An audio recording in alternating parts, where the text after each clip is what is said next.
We can see that now. Perfect. Thank you, Elena. Off you go. So hi everybody. So nice to have you all here, and I'm really happy to be presenting this today. And so I'm just Elena Focardi.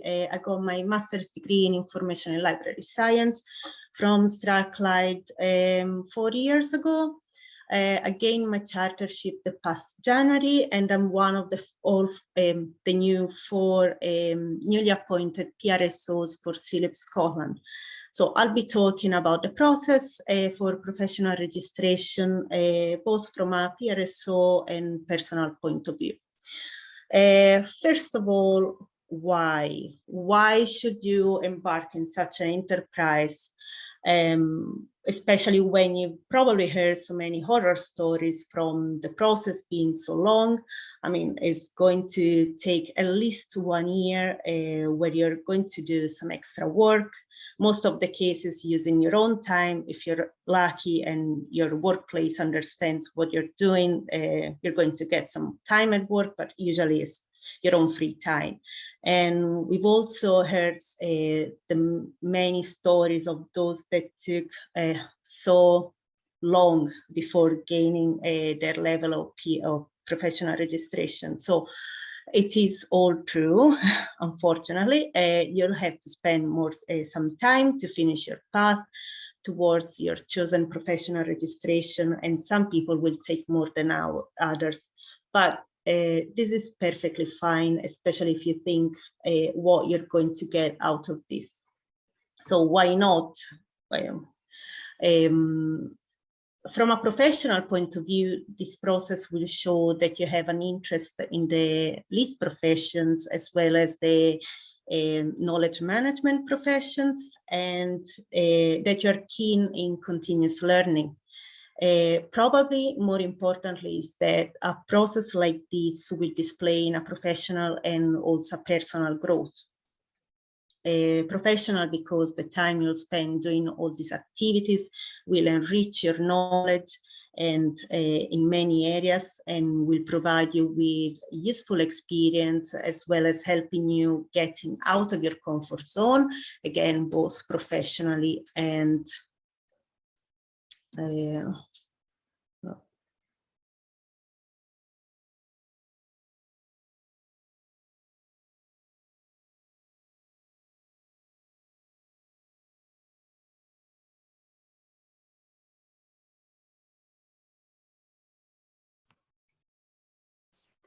I think we might have lost Elena. Hopefully she'll come back. I know she was having some internet issues.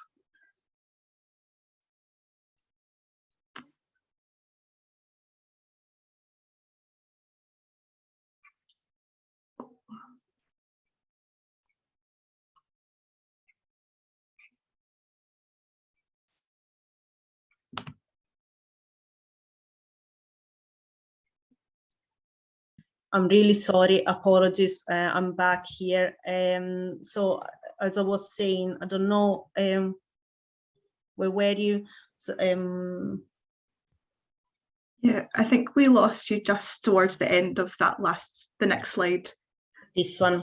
Yeah. Okay. Yeah. Thanks, Elena. Oh, so no, I'm really sorry.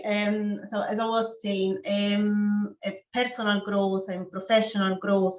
So you're going to spend time doing all these activities, and also on a personal point of view, you're going to get out of your comfort zone. You're going to get in touch with your peers, experiment with new skills. So it's going to be a really great experience. It's going to take a long time. It's going to be probably tedious at some point, but when you're going to look back, even 6 months down the line, you're going to realize that you've done so much, and you're going to be really proud of yourself. So then I would say getting started, obviously all this seems a lot, but you're just going to need to join CILIP if you haven't done it yet, because there are so many benefits from being part of a network, and also having access to free webinars, free e-resources. The e-journals are really, really useful. So, and then a role, obviously you choose your own professional registration level, and then find a mentor. It is now optional, but it is also highly recommended. In my experience, I had a really great mentor. He redirected me and gave me clear advice on the best ways of progressing when working on my chartership. So it's really an ally. And however, obviously, if you prefer not to have a mentor, no worries. Your professional registration support officers are going to be here for you. And as the name says, we are here to support you and guide you through your PR process. And explore the PKSB.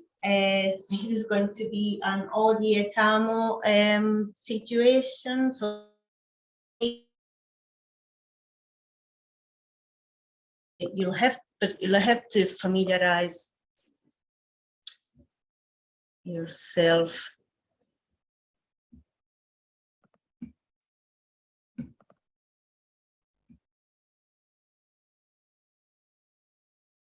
So it's as I was saying, it's a lengthy research.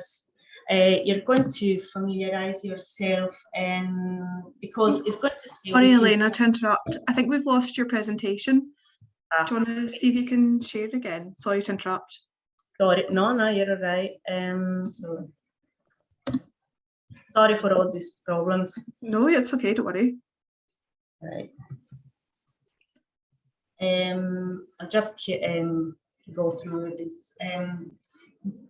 Familiarize with the PKSB, because it's going to be a really useful tool, not only while you're working on your professional registration, but also after. And you're going to see at the beginning, you'll hate it. You really hate it. It's tedious and everything. But at the end, after, especially after you gained your own level, you're going to look back at that and you're going to say, oh, yes, I've done all these, and oh, there are all these other areas and skills that I would like to develop and things like this. So it's love and hate. And then you have to work on your CPD and also the evidence. Obviously, it's going to be 15 to 25 pieces maximum. Again, you'll have to work on this, so choose wisely. And then assemble your portfolio, which is quite straightforward, I would say. It's just an annotated CV, annotated job description, your PKSB with the initial and final scores, and then your organization aims and objectives, the evaluative statement, and your reflective piece, and then submit. So choosing the right level, that depends on your experience.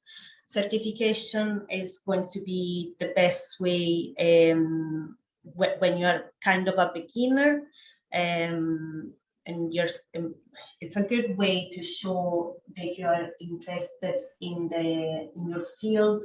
And so it's a very good starting point. Then you have a chartership, and that is going to be good if you have a few years of experience in the LIS field, or when you're just starting, but you have a degree in information and library studies. And then fellowship is going to be for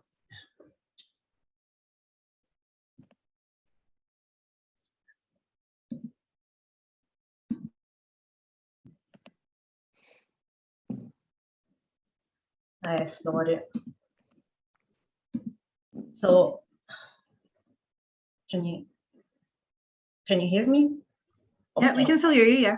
All right, okay. And so fellowship is the very top, let's say, for the experienced CILIPS professional, if you have significantly contributed to the field.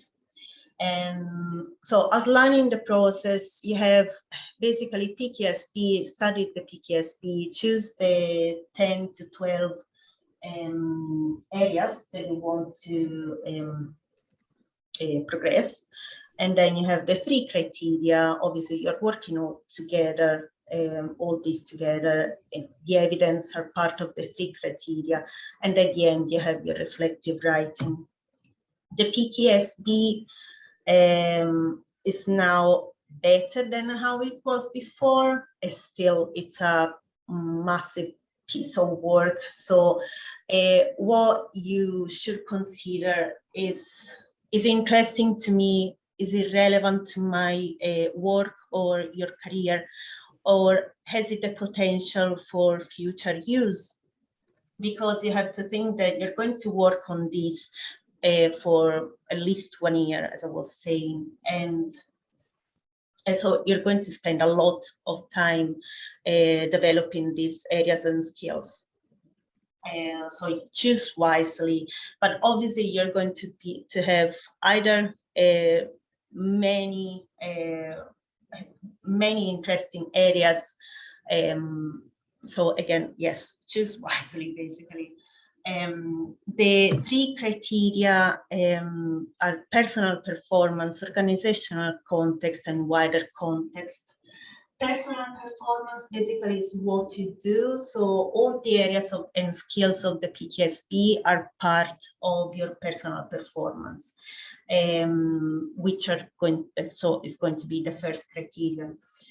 Look at your work. What are the projects that are taking place at your work or that are just being planned? How can you contribute, or can you develop something new? Or you can also look outside your work. For example, I was library assistant when I started the chartership process, but I had an interest in archives, and there wasn't that much in my line of work. So I asked to volunteer at the new Lanark archive and search room.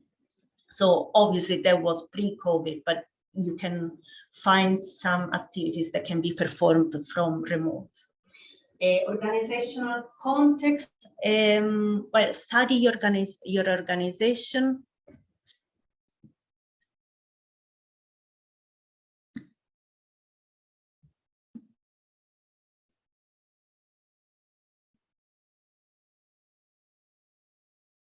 Right. So look at your organization, look at the aims and objectives. You can find them probably somewhere in their website, or otherwise you can create, you can make them, you can invent them, but if you can find them, it's even better and it's easier. Also be honest. So if something is going wrong with your organization, be honest, but don't be mean, obviously. So the wider context, at that point, you get to do some network. And so you get to know people outside your field. I think my personal favorite is this. Is the 3rd criterion, because you get to see what is happening in the other organizations, in the other fields. So I'm mostly a public library, and I was really fascinated at seeing what was happening in the more specialistic libraries, and as well in the academic libraries. So this is something that you can do, and you can just get in touch with a person from another field and ask them to explain you what is happening, and then you're going to write about what you learned, even if it's just an exchange of emails. That's perfectly fine. And then so you are going to there are obviously different criteria, different ways that the criteria are going to be evaluated. according to your chosen PR level. So just look at, you can find this online and in the handbooks. Working on your evidence. Again, you have the 3 criteria, 15 to 25 pieces of evidence, that's the very maximum. Check the copyright. Obviously, we're all list professionals, so we are studying to become one, so we know about that. And there is a maximum of 30 megabytes for the final zip file, which is not a lot. It is not a lot, especially when you're going to include pictures. So be careful about that. The 15 to 25 pieces of evidence, so basically everything that you do in your line of work, take a note and use it.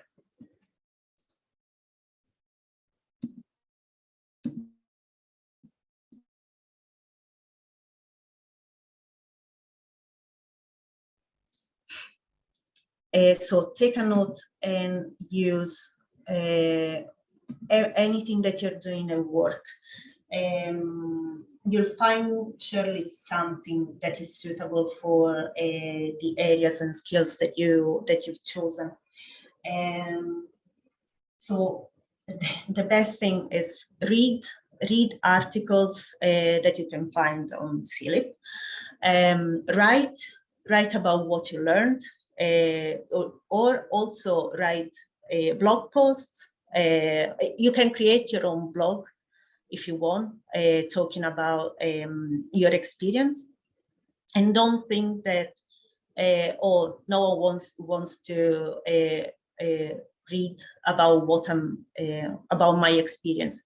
Don't think about that, because there is going to be someone that wants to know about your experience. So get writing, get reading, and connect with people inside your organization, outside your organization, outside the LIS and KM professions.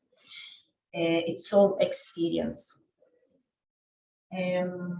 So this is also when you get to be creative, because as I was saying, you can create your own web projects at work that can tie in with your areas and skills. You can also, again, create your own blog posts, or also create some events. So just get creative. And obviously, at the end, you're going to select the most appropriate pieces of evidence. Not everything can go. How you're going to use your evidence. Give a brief explanation of the situation. How did you come to get in that situation? How did you come to read that paper or write that article? Give a brief explanation, a bit of context. And then I think about what was the outcome for you. What was the outcome for your line of work, or what was the outcome for that kind of situation? And also, what did you learn, and did you apply that to your work, or do you think it's going to be useful for a future job, or can it be useful for your even for CILIP or for your organization? So you have to think about a lot.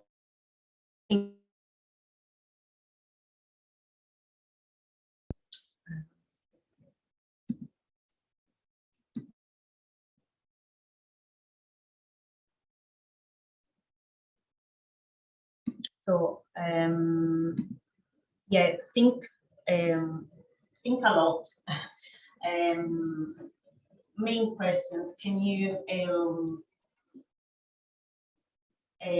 why did you attend the session, or why did you read that article, or write that, about that event? What did you learn? Can you or did you implement it at work? what kind of an impact would it have or did it have? And if you did implement this, what you learned, what could be done differently, what went well, what didn't go that well, and what are the next steps. Reflective writing. So you're going to think that, great, I've done all this work, this is the biggest part is done, and now this is going to be all great and smoothly. Well, yes and no. Yes, because you're basically recounting all that you've done while reflecting on it. And if you think about it, you have already reflected with all those questions, you've already reflected a bit. So you just need to put everything together. The issue is that there are only 1,000 words. That is the maximum. So from my experience, I've done, I wrote everything, going well over the 1,000 words, and then I skimmed it down. And obviously you're going to reword sentences, you're going to be more concise with other phrases. One advice was to prepare a wee piece of all abbreviations that I was going to use. So for example, LIS, NLS, NRS, or for example, for my workplace is South Lanarkshire Leisure and Culture. So it went from those 5 words to SLLC. So take that into consideration. And then that's it, you're done almost. You just need to build your portfolio, which is quite straightforward. As I was saying, it's the PKSB assessment. So you're going to include initial and final score with a short comment of what you learned, why you've done that that activity. Consider that there are only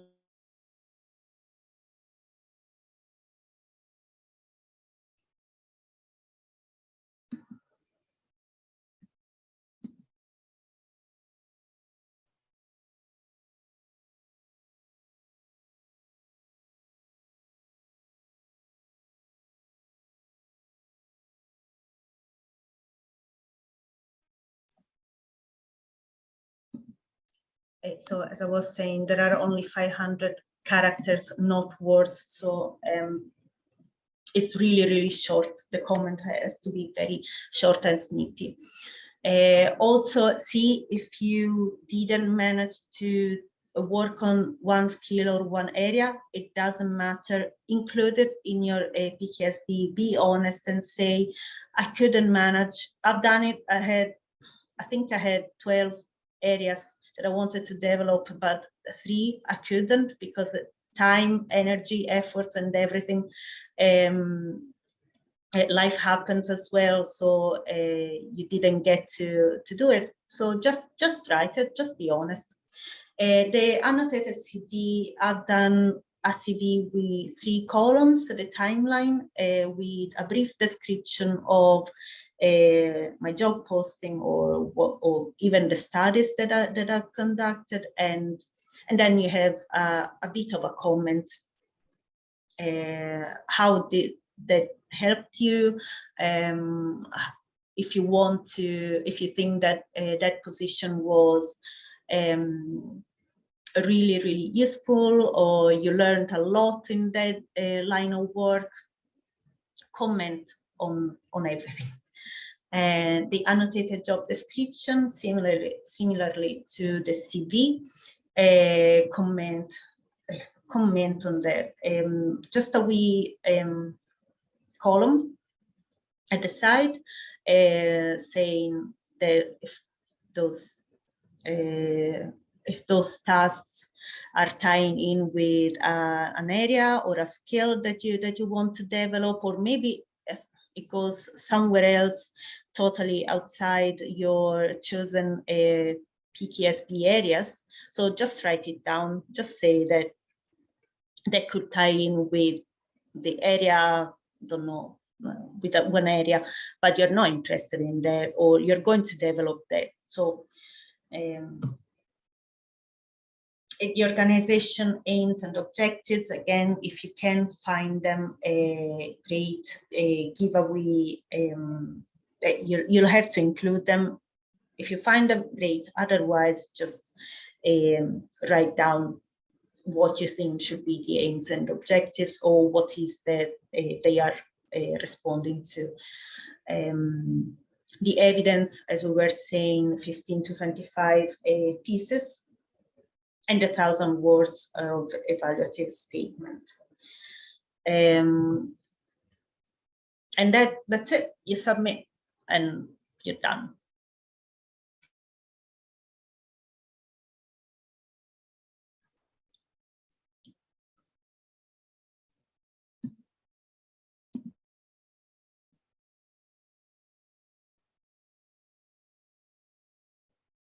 That was perfect timing.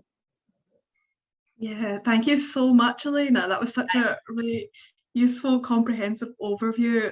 And I know I'm going through the process at the moment myself, and a lot of that was just like so helpful, really resonated with me. So thank you. Sorry that I had to skim through and go very quickly, but because of the problems with the internet, I'm really, really sorry. Apologies. No, that's okay. Thank you for persevering with the pesky internet. It's really, no, that was great. Thank you so much. No, thank you for persevering. Okay. Oh, no. Okay. Next, we're going to welcome Kirsten. If you want to try and share your slides, Kirsten. Of course, here I come. Fingers crossed. Be there. Awesome. So Kirsten is going to talk a bit about her experience of the certification process. So over to you. Great, thank you. And thank you so much, SMPC, for having me. This is a lovely event and it's wonderful to see so many people here. I can really just add to Elena's insights. As you know, I actually work for CILIPS. I am membership officer. So I can imagine you're thinking, well, of course, she loves professional registration. Of course she'd say that. But in fact, I undertook certification well before I got this job. And in fact, I think it was integral to me getting it. So that really is the power of professional registration. And that's what I'd like to briefly share with you tonight. So you can see my post-nominals as a result of certification. And the picture is a woman and her dog, because as with anything we do with SMPC, the pets of CILIPS, the animal power was very important to my portfolio, as we'll see in a moment. So to begin at the beginning, or BC, before CILIPS for me, here's a second appearance for South Lanarkshire Libraries. Like Elena, I worked for South Lanarkshire. I was a library assistant, and there's me with my colleagues there. Even the masks couldn't dampen our spirits at Christmas.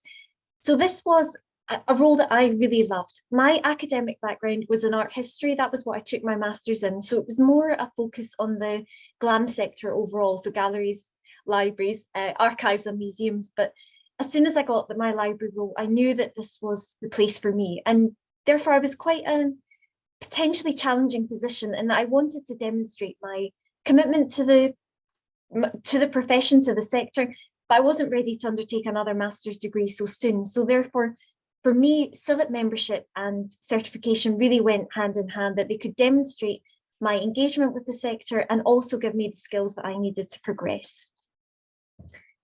And here we can see, as Elena's already highlighted, the famed PKSB. So this beautiful multicolored wheel, and it's been updated with even more areas. You can see that it's really diverse, whether you're interested in literacy and learning, in research and technology, there's something here for you. And as I'm sure countless mentors have told their mentees over the years, you don't need to focus on it all. You pick a few areas that you're particularly keen to highlight.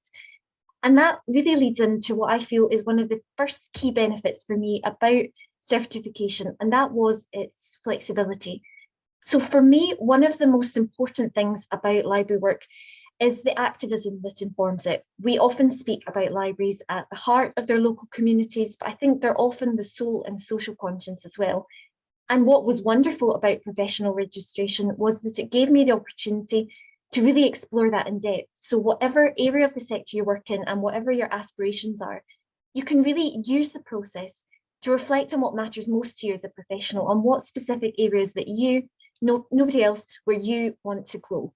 So for instance, a couple of pieces of evidence in my portfolio. One was a reflection on our library's dementia-friendly collection, the successes, what we would improve. Another was about, as you can see in the picture here, our library had an animal food bank. So we would collect community donations and take them across to the Scottish SPCA. So reflecting on the kind of community impact of that, the press attention that it had received. And another example of evidence was, you can see it in my next slide here, an article about library green spaces and the benefits that they bring. Now, this was actually published in Information Professional magazine, which I would never have dared to submit to without the encouragement of my wonderful mentor, Val Walker. But I think the fact that that appeared there in the article, that for CILIP's recent Libraries Are Essential campaign, multiple pieces of evidence that I'd first used in my portfolio, we were able to turn them into case studies, into pieces of evidence for our evidence bank. And I think that hopefully shows the real richness of the work that you do in professional registration. As Elena's highlighted, it is a lot of work, but you really do reap the rewards. And that's why I've highlighted as my second benefit of certification, it definitely was the opportunity, the unique opportunity it offered for reflection. Now, as information professionals, we know that we live in a culture that is really, to its own detriment, it's weighed down by this kind of click first, think second mentality. And professional registration is the antithesis of that. It's really, I can't think of many professional opportunities where you're really encouraged to critically reflect, to analyse your performance, to sort of take a breath, to properly reflect on why you did a piece of work, what you would improve different, and what would you do differently next time, really to sort of engage at a deep level. What comes to mind when I think of this reflection was that I attended an event organised by CILIPS West Branch. Hello to anyone from West Branch if you're here tonight. That was really my introduction to the process. And they said something that really stuck with me, which was that we're not here to see if you're good at your job. You're a CILIPS member. We already have the utmost confidence that you are. Instead, the point is to assess your skills in critical reflection, in analysis. And it's really, there's no opportunity like it to actually do that. I think it's rare indeed to find that space to consider, to reflect on your progress. And like the PKSB skills itself, that can be taken in many different directions. I noticed in the chat box, I think Derek's asked a really good question about how long a piece of evidence should be. For me, as I'm sure it's quite clear to anyone that knows me, I'm a bit of a blether. I like the reflective writing. So probably some of my pieces that I then hyperlinked into my evaluative statement, they were well over 1,000 words long, because I would sort of reflect almost like an essay form, but other candidates will do things like tables, statistics, and pulling annotations together. The world is your oyster. You can be as flexible as you like with it, but as long as you're demonstrating that critical eye on your own performance and your organization's performance, then that is exactly the attitude that they're looking for in PR. And speaking of ways that different candidates go with the portfolio, the third real key benefit of professional registration for me was the opportunity it offers for connection. So as Elena highlighted really well, the third, whether you're undertaking certification, chartership, or fellowship, the third category is always your wider sector context. So your assessors want to see that you know what's happening in the sector as a whole, that if you've got an interest in information management, in prison libraries, you're pursuing that, you're engaging with other professionals. And this, for a newcomer, a relative newcomer into the profession, this was really invaluable to me, because you're forming these strong, long-lasting connections with others in your community. So I would, for example, you can see me in the photo here, attending the autumn gathering. This was back in 2019, before the world turned upside down. And I'm now on the other side of the desk. And it's even harder work, but I took notes from every session that I attended. Those notes annotated and your learnings from them, they all go into your portfolio. And the other point related to connection is that professional registration really is a list rite of passage. If you find networking difficult, many of us do, if you're at any library event, even if you're here tonight, it's such a bonding experience. Every library professional, every CILIPS member knows about it. They're all at different stages of the journey. So it's really an ideal point to connect with people, to gain top tips if you possibly can, but also just to sort of feel that sense of community that we're all looking for in the profession. And with that mention of top tips, I'm going to sort of wrap it up now with 3. These are unofficial, these are only my own, not from CILIPS themselves, but my top tips from my own experience of certification. So number 1 is, as I've said, to take the opportunity to follow your passions. That multicolored wheel is diverse for a reason, and it's there to let you have this unique chance to follow whatever your interests are, to really expand on them. And therefore, the time that you invest in professional registration is relevant to every walk of life, to everything that you do. My second top tip is to find a mentor if you possibly can, or supportive networks. Now, as Elena's mentioned, it's now no longer compulsory that you have a mentor, although it is highly encouraged. And I would say that Val enriched the process for me to no end. It was so wonderful to have her experience and her insight. But at the same time, we're very aware that it's not always easy to find a mentor. They're all volunteers, they're very busy people. So you might just not be lucky. Somebody might already have enough mentees. You might struggle for a little while to find the right mentor for you. And that's why supportive networks are key. So SMPC itself is a wonderful example of this. Engage with the sector in every way you can. As I've said, everyone knows what professional registration is. Everyone's thinking of it, has undertaken it, is in the process right now. So it will really strengthen your links in the profession and strengthen your portfolio too. And my final top tip is that certification, in my humble opinion, can be a bit of a secret weapon. Now, we hear more about chartership, I think, but for me, when I was new, as I've said, my academic background wasn't in libraries, and it really plugged that gap in the most rewarding way. So we don't currently have apprenticeships in Scotland, although we are, trying to get that started, hopefully in the next few years. But certainly in the meantime, certification will let you connect with the sector, it will let you gain experience. And as Elena touched on, so many job adverts, they will say, having professional registration or working towards it. So even by undertaking the profession, you're demonstrating what employers want. You're demonstrating that you are really engaged and you're passionate about the sector. That is really all that I have to share at this point, except to say that I liked it so much, I have gone for it again. So I am now in the process of compiling my chartership portfolio. If you have any questions about anything, my Twitter handle's there, so is CILIP Scotland. We're always here to support you, and whichever stage of the journey you're at, we can't wait to help you, and we can't wait to celebrate your success. So thank you, everyone.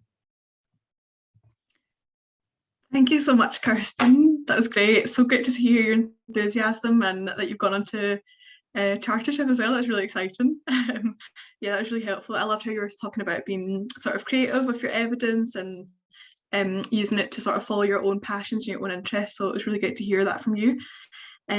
Next up, we're going to hear from Tony. Tony, if you want to try and share your slides, that'd be great. So Tony has recently undertaken chartership. I'm going to talk a bit about that. Can everybody hear me? Can I just check? Yeah, I Okay. can hear you. All good. I'm sorry, my voice is a bit low because for some reason my voice just started going in the middle of this day. So if you're struggling to hear me, I'm very sorry. I will do my best to speak as loudly as I can. No, it's very clear. All good. Okay. Perfect. Thank you so much. Over to you, Tony. Okay, no problem. Okay, just checking everybody can see that as well. Yep, we can. Okay. Thanks, everyone. Thank you so much, Kirsten and Elena, for everything sort of you've shared so far. And thank you, SMPC, for asking me to speak tonight.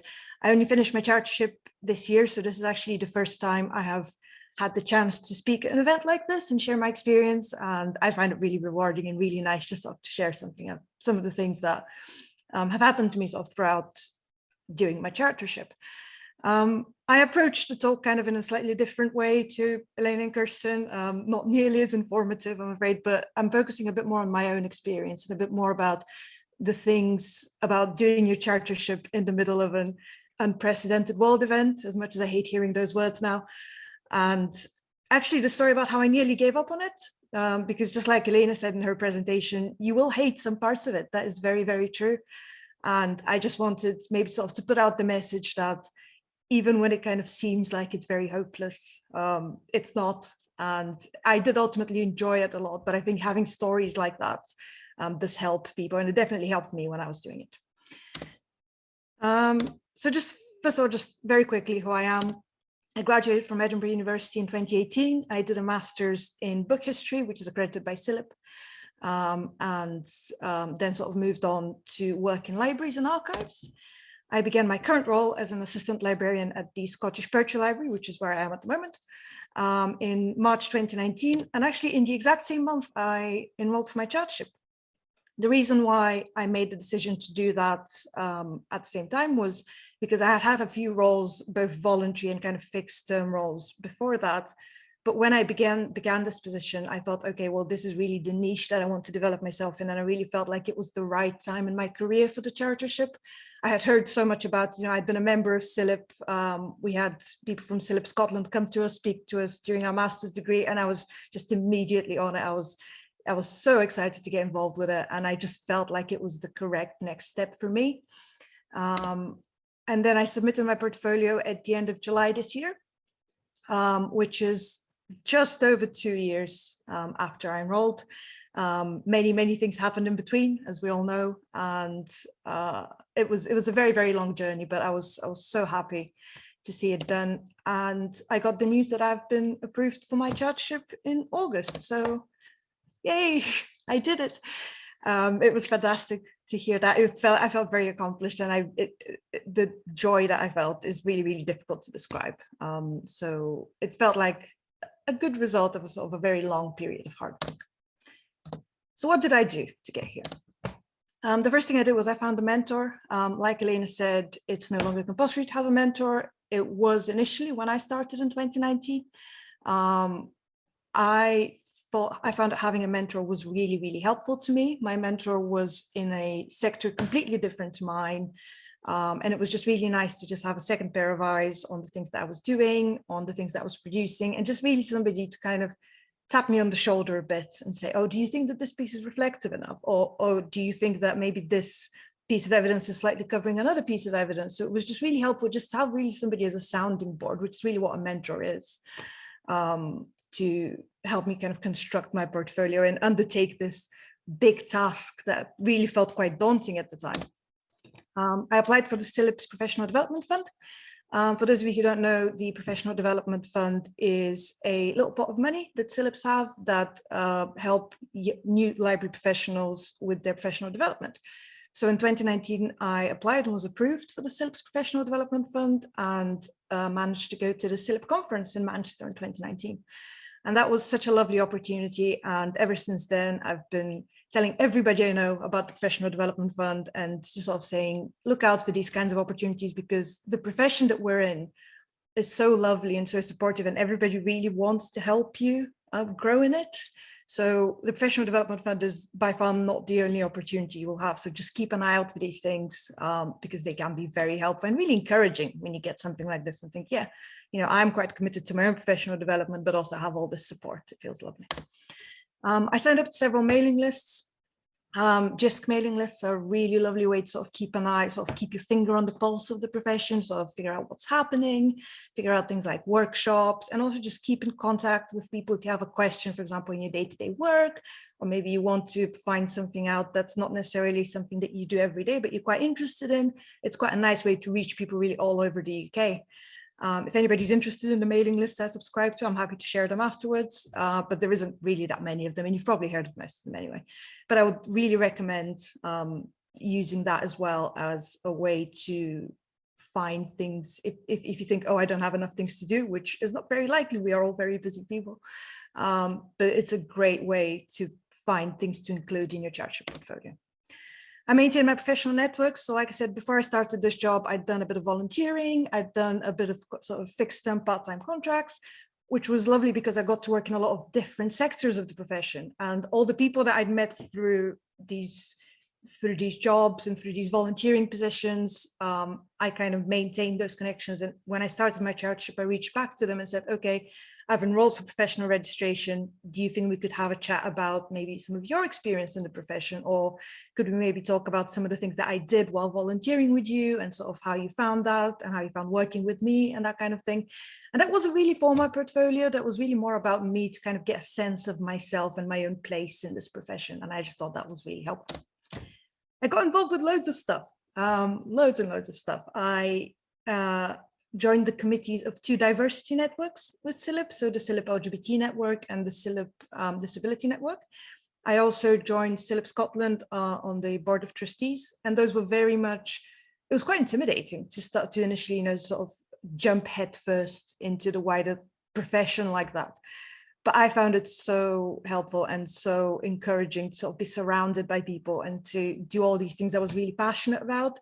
And I found that just even working with people, even if it wasn't attending events or doing institutional visits, just doing different work with so many different people gave me an amazing chance to reflect on parts of my profession, and even some conversations that I'd had found their way into my portfolio in the end. So that was extremely helpful, and I would really encourage getting involved either with special interest networks or diversity networks or anything that you have the time and the ability and the wish to get involved with. And I created a playlist. It might sound a bit silly, but I love music. I love experiencing everything in my life through music. And I thought that making this playlist about my childship would kind of help me get through it. And now looking back at it, it's actually quite interesting how some of the songs in it reflect a lot of the things that I was feeling at the time and a lot of the things I was going through. So that really helped me as well. So what I was going to do is I was going to very quickly walk you through the timeline of my childship using some of the song titles in that childship playlist I created. So in 2019, when I enrolled with the idea that I want to get better at my profession. I want to learn more. I want to, there's all these opportunities and all these things I want to see and want to find and want to do. I was so motivated to do it all. I read a lot of books. So a lot of something very useful that I did was I would read books about archives. I would read books about conservation, things that I wasn't necessarily doing in my day-to-day job, but things that kind of helped me reflect on sort of the wider field and the profession as such, and just helped me gain a lot of knowledge. And it was really fun. I did a lot of writing at night because I was sort of quite busy in my sort of day-to-day job. So a lot of the writing for my childship happened after hours, on nights like these. I would sort of stay behind in the library and do a lot of the writing for my notes of what was initially building up to be my portfolio. And I loved it. I thought it was great fun. I really enjoyed going to all these different events. I really enjoyed the sort of different way of thinking that childship was giving me about my own profession. And I was just having a ball. I was having a really good time. And by the end of 2019, I thought, okay, I'm really on track. I'm going to submit this by June 2020. I was so determined that I will do this. But as we all know, in 2020, there was a little world event that kind of affected us all in some way. And I found myself locked inside my house. And that was really the moment when I started feeling like I was really lagging behind with my childship. I felt I couldn't really attend any in-person events. There was a lot of online events, but I felt I wasn't quite sure sort of how to get the most out of these online events I was attending. And at a moment I got a bit lost because there was so much on offer. And I felt like the core of what was in my portfolio was starting to get lost a little bit. So that scared me quite a lot. And I was very anxious about it. I was furloughed from my work. And I thought, okay, well, I'm on furlough now, so that's a great opportunity to work on my childship. And then I just could sit down, I just could not do it. I could not write a single word. And I was under a lot of pressure. Really the pressure wasn't external in any way. It was pressure I was putting on myself. I was saying to myself, okay, I need to do this, I need to do this, I need to do this. And I kind of lost that fun, interesting feeling I'd had in the beginning. I'd lost that feeling of, oh yes, I'm so good at this. And I got to this point where I'm not quite sure where this is going. I'm not quite sure how I'm going to be able to finish this. And unfortunately, that feeling kind of persisted in 2021. I entered 2021 with the idea, yes, I'm going to turn this around. And then immediately thought, oh, this was a bad idea. I should not have enrolled. I should not have done this. I was wondering where all my time had gone, because I thought, okay, especially at the point when it hit almost a year after that self-imposed deadline of June 2020, I thought, what did I do? So what did I do for all this time? And I had done a lot of things, but I think all this anxiety and all this worry about whether I was doing enough was really, really getting to me. So I panicked. I panicked a lot, actually. And that was the point about 2 or 3 months before I submitted my portfolio, and I was about 60% done with it. I went to my manager and said, I think I'm going to drop out my chartership because I'm really struggling with it. You know, there's all these things happening in work as well, and I don't know what I'm going to do it. And my manager sat me down, which I'm very thankful for, and said, no, you're going to do it. You're so close. You can't give up now. You know what? She was right. I couldn't give up because I was like, I'm so committed to this and I have done all this work already. I just need to keep going. So I spoke to my manager, I spoke to my mentor, and then I kind of just pushed on like a rock star, really. And I kind of started hyping myself up a bit as well, saying, yes, so I was reading back through all my things saying, oh, yes, this is really good. Oh, I did not realize how good that was. So I just kept going through things I'd written 2 years ago and realizing, oh, this is actually really, really good content. So I can just kind of elevate that and get more out of it, the most I can. And then at the end of July, I submitted, which was, it was very stressful because, you know, 2 days before submission, you will want to throw your portfolio at the wall. But when you do submit, it genuinely just, there's no feeling like it. I was so happy. I could finally relax. I could finally get all that stress off my shoulders. I could finally be calm and sleep quite a lot. I caught up on a lot of sleep after submitting my chartership, but that period of anxiety in 2020 now felt like a bit like a distant dream. But now thinking back to it, I was like, oh, actually, this was a very important part of my chartership journey. And it kind of just feels honest to share it with other people who might be going through the same thing, just to know you're not alone, really. So now that I've chartered, what happens? There's still so much to learn about librarianship, and I'm by no means under the illusion that my CPD ends with chartership. I will continue revalidating, like CILIP suggests that I do, which is effectively submitting a few pieces, small pieces of evidence after each chartership, just saying, yes, I'm still committed to doing CPD. I'm still committed to growing within the profession. I'm still committed to continuing to learn as much about the profession as I can. I want to share more of my experience at events like these, at one-to-one chats with people, wherever I can, really, because I think speaking to somebody who's been through the process is so helpful, and it was really helpful to me when I was doing it. So I want to do more and more of it, and just maintaining all these connections I created during chartership, because I met all these incredible people doing institutional visits and just emailing people and asking them questions, even if they seemed like very silly questions to me. Everybody was so lovely, and just maintaining those relationships I created is very important to me. So that's the plan, so going forward. I've got a few tips and tricks as well, most of which has already been said. I didn't know what picture to put on this slide, so I have a picture of my cat. Use the handbook, the chartership handbook, just tells you everything you need to know. By the end of my chartership, I'd pretty much, you know, I knew I'd read it so many times, I had memorized sections of it. Just go over it again and again and again. And if there is something you're struggling with, the professional registration support officers are so helpful, and you know they're really just an amazing resource. But the handbook, like, you always should keep going back to the handbook, and even just looking at the way things are phrased in the criteria is really helpful. Just sort of if you're thinking about how to structure your language in your own portfolio.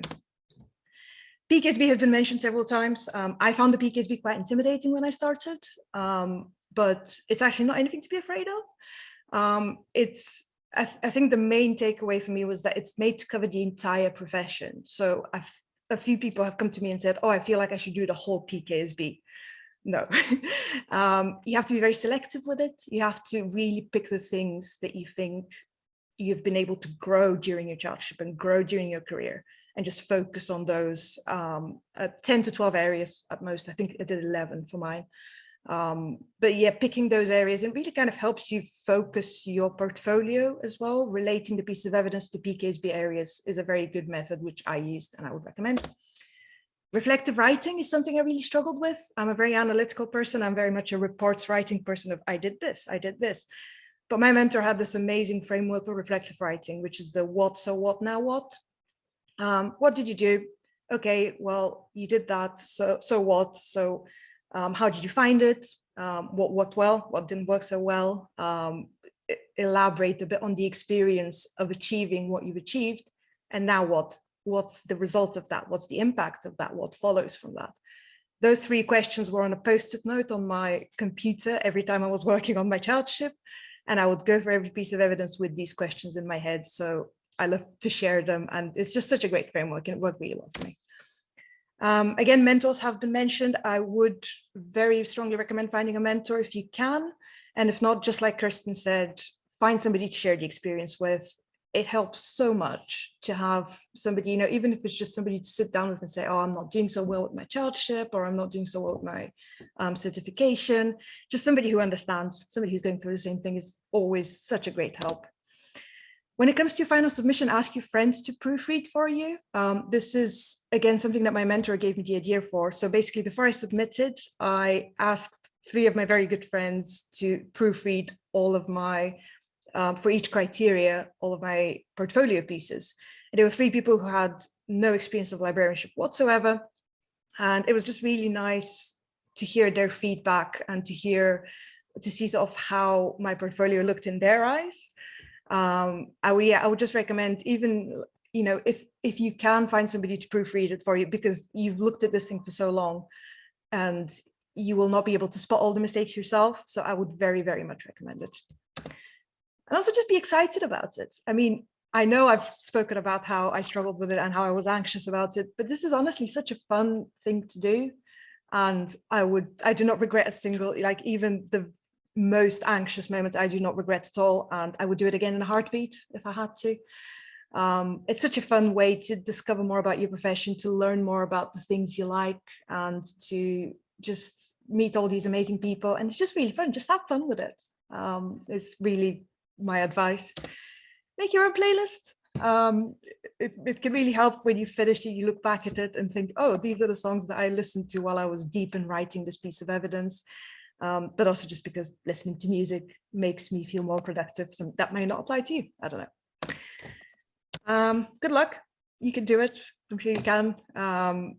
There's so much support out there, and there's so many people willing to help. And you're not alone, even if you feel like it. Just reach out, find people to talk to, and you'll be absolutely fine. If you have any questions, please don't hesitate to get in touch, either over email or on Twitter. I'm always happy to help, either bounce ideas off of or send you more pictures of my cat, if that would help. But yeah, that's me really. And if you have any questions, I'd be happy to help. Brilliant. Thank you so much, Tony. Thank you for being so open, honest with sharing your experience. I totally relate to feeling highs and lows and lots of different emotions throughout the process. So it's really, really refreshing to hear that from you. I'm just going to pass over to Elizabeth now. I think we've got a couple of questions. If you're okay to hang on, we can hopefully go through them. So I'll pass over to you, Elizabeth. Yeah, so thank you to all our speakers. I'm sure we all agree that this was really amazing and very engaging, and lots of people in the chat thank you for being so open and honest about all your experiences. So if you've got the time, we've got a few questions in the chat. So somebody has asked that whether to save an initial report to compare with the final report, or whether that happens automatically. So basically, how do I show progress?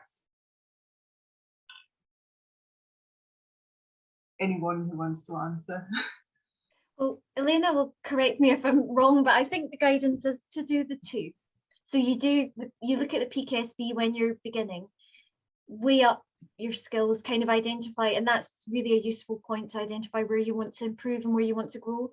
And then you will go back at the end of the process. So in your portfolio, you'll actually have 2. You save them as a PDF, unless it's changed since 2020 in the old days when I did it. But yeah, you'll have your beginning PKSB, and you can do them for your own development. You could do one in between as well. That's sometimes quite helpful, just to kind of track maybe some areas that you're not tackling and you want to. But yeah, definitely for your portfolio, I think you would include the PDF from the beginning and from the end. Sorry, can I just say, you can use it also as an Excel file, but I don't know, I found it quite confusing, and it's all so tiny, all the lines are so tiny.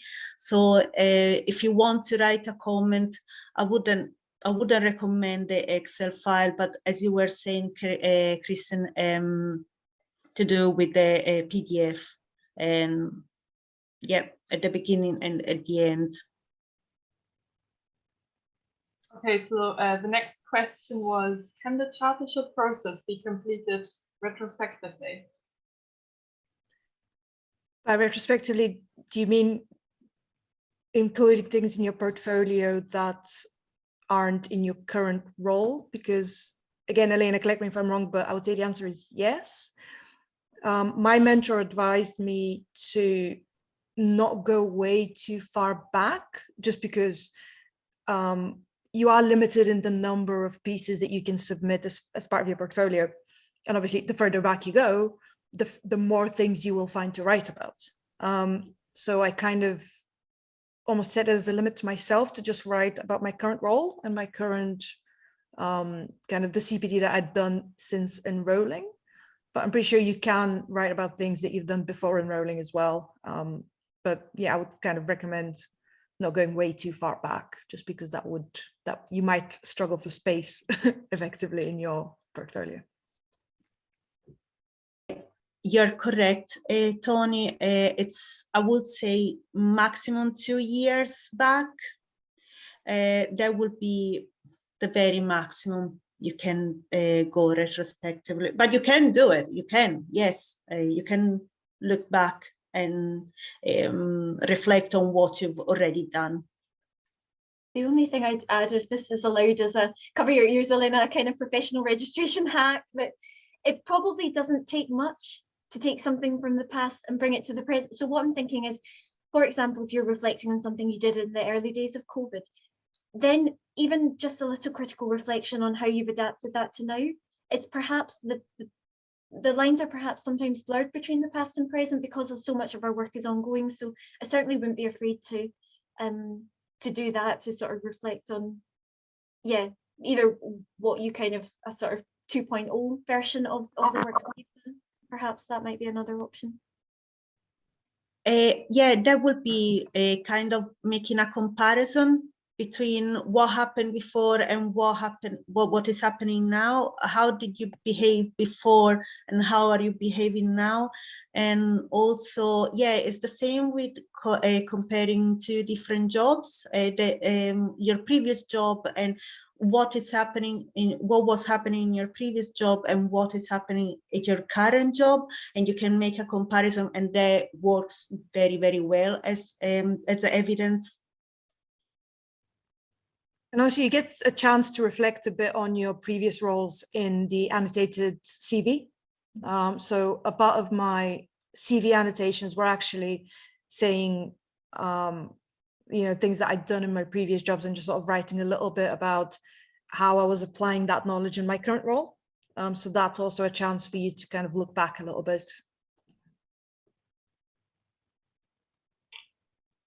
Okay, so the next question has already been kind of answered.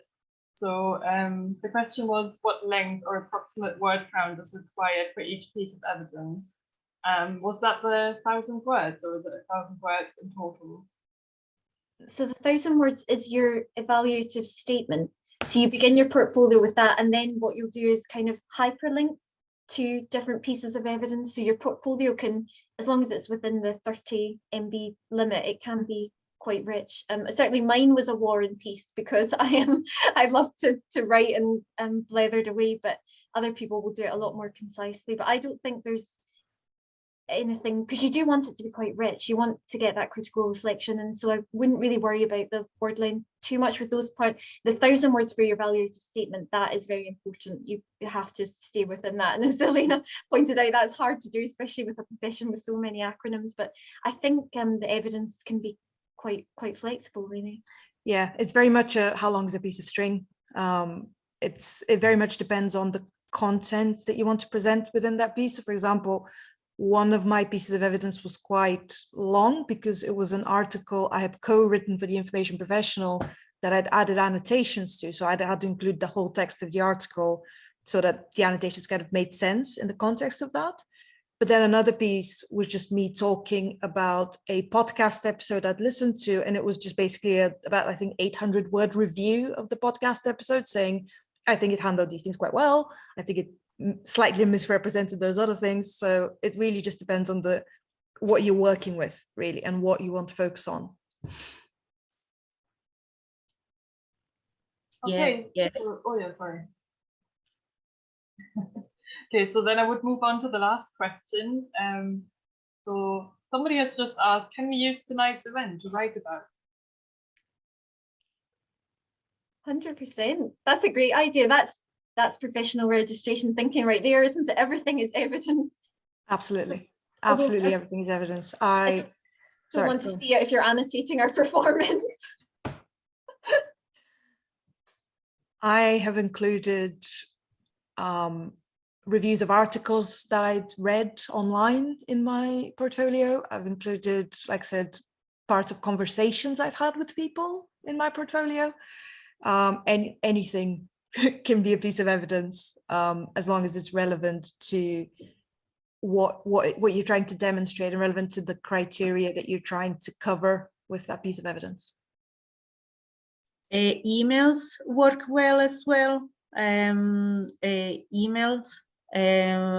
where you give a wee explanation of what the email is about, and then you can include the email as long as you redact the names, obviously. Yeah, anonymize everything. Yeah. Okay, so we just got another question, and this is a question for Tony. Mhm. Somebody asked, you mentioned a handbook that you said ended up being really valuable for you during your chartership. Is that building your portfolio published in 2016? And would you say that this is also useful for certification? That's not one I'd heard of. The one I was referring to was the CILIP chartership handbook, which is, so when you enroll for any level of professional registration, you get access to the professional registration candidates group on the CILIP website. And on there are just the CILIP handbooks for certification, chartership, and fellowship. I think Kirsten just popped a link there in the chat. Because I'm such a nerd. That's actually my favorite bar right now while I'm doing charterships. That's where that came. But yeah, that's the handbook I was referring to. But honestly, any resource that you see that you think might be valuable, just save it, just bookmark it or print it out, put it in a folder. I have a big folder of things that I've found on the internet that were helpful in some way. You know, some people's blog posts and things like that. Anything that can help you. And I'm sure that the professional registration support officers also have a lot of resources that they can recommend. But no, I was talking about the chartership handbook on the CILIP website, and there's also a certification as well. Yeah. Okay, so if there's no more questions, I think I can stop the recording at this point.